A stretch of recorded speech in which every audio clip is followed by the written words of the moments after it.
MK music Vishrampur की शानदार प्रस्तुति।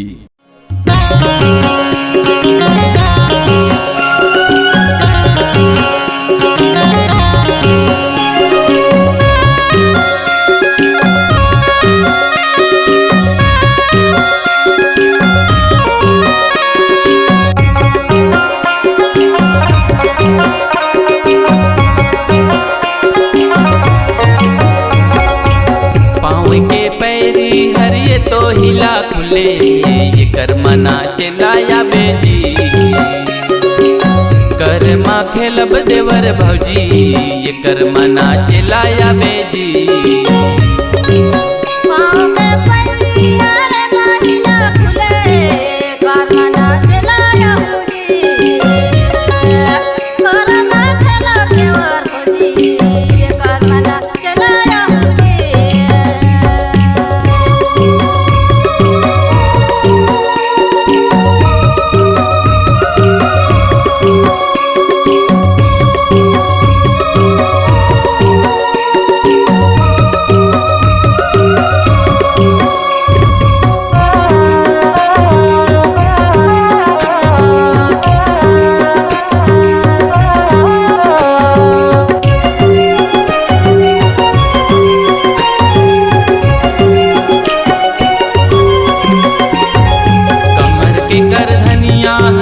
तो हिला खुले ये कर्मना चलाया बेजी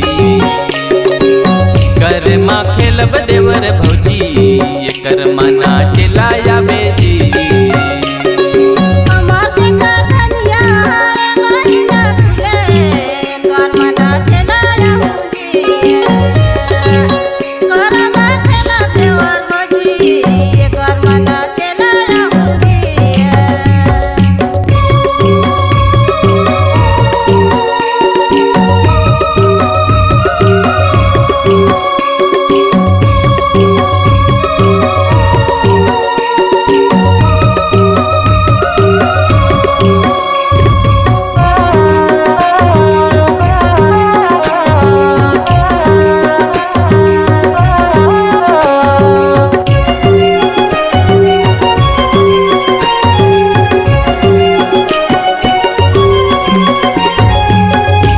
बजावत रहूं ये तो केला जोहत रहूं ये कर्मना चलाया बेजी कर्मा खेलब देवर भौजी ये कर्मना चलाया बेजी।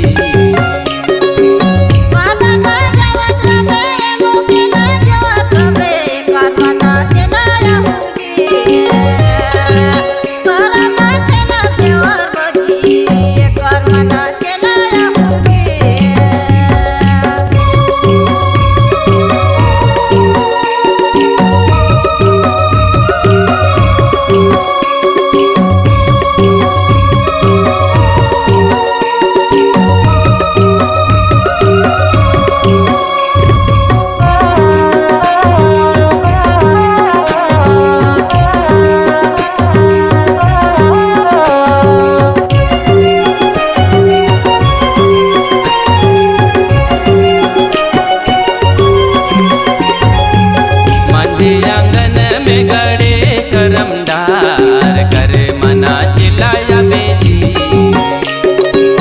कर्मा खेलब देवर भौजी ये कर्मना चलाया बेजी।